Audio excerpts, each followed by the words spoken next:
ఈ ప్రభుత్వం ఈ సంవత్సర కాలంలో సాధించిన దాని మీద వాళ్ళ ఆత్మసంతృప్తి తప్ప, స్కోతర్ష వాళ్ళకు వాళ్ళు పొగడతలు తప్ప వాస్తవంలో సంతృప్తికరంగా లేదు. కొన్ని రంగాల్లో తీవ్రంగా ఫెయిల్ అయ్యారు. సంక్షేమ పథకాలు అమలు జరగడంలో ప్రజల్లో తీవ్రమైన అసంతృప్తి ఉంది. భారాలకు వ్యతిరేకంగా అసంతృప్తి ఉంది. ఈ భారాలు వేయటం మానుకొని మీ గోల్స్ మార్చుకోండి. P4 పనికిరాదు. P4 వల్ల పరిష్కారం కాదు. ఇది ఒట్టి మాటలు తప్ప. కార్పొరేట్లు ఎవరు దయచూపరు. పేదరికం దానివల్ల సమస్య పరిష్కారం కాదు. సస్టైనబుల్ డెవలప్మెంట్ గోల్స్ ప్రపంచం అంతా అంగీకరించే ఐక్యరాజ్య సమితిలో అన్ని దేశాలు సంతకాలు చేసినటువంటి సస్టైనబుల్ డెవలప్మెంట్ గోల్స్ మీద దృష్టి పెట్టండి. అందరికీ నాణ్యమైన విద్య, అందరికీ ఉపాధి, చదువుకున్న వాళ్ళందరూ కూడా ఉద్యోగాలు, వ్యవసాయ అభివృద్ధి, రైతులకి కావాల్సిన ప్రోత్సాహం ఇచ్చి వ్యవసాయాన్ని అభివృద్ధి చేయటం, పరిశ్రమలు, స్థానిక యూత్కి పరిశ్రమలో ఉద్యోగాలు ఇవ్వటం, వీటి ద్వారా అభివృద్ధి అవుతుంది. కార్పొరేట్లో భూములు ఇస్తే అభివృద్ధి జరగదు. ఉన్న భూములు 1,00,000 భూములు ఖాళీగా ఉన్న ఏపీఐఐసివి, వాటిలో పరిశ్రమలు పెట్టుకుని ఇంకో 2 లక్షలు తీసుకుంటామంటున్నారు.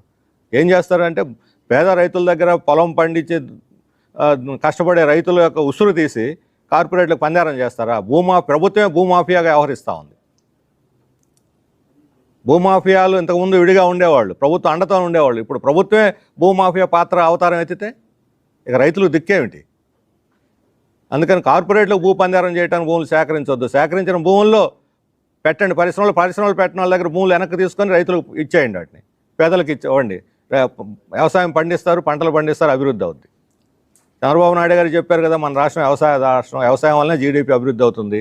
మరి ఆ వ్యవసాయాన్ని కూడా నాశనం చేస్తే ఇక జీడీపీ కూడా అభివృద్ధి కాదు. సస్టైనబుల్ డెవలప్మెంట్ తర్వాత సంగతి, జీడీపీ కూడా అభివృద్ధి కాదు.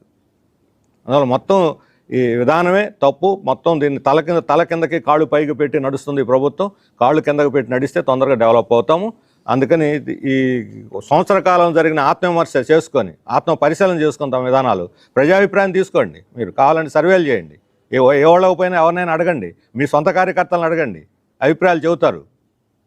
చుట్టూ చేరిన పొగిడే వాళ్ళ గురించి పొగడతలో పడిపోయి మీరు మురిసిపోవద్దు. అందువల్ల విధానాలు మార్చుకుంటే నెక్స్ట్ ఈ ప్రభుత్వం మనగలుగుతుంది, లేకపోతే ప్రతిఘటన ఎదుర్కోవాల్సినటువంటి పరిస్థితి వస్తుందని చెప్పి నేను హెచ్చరిస్తున్నాను.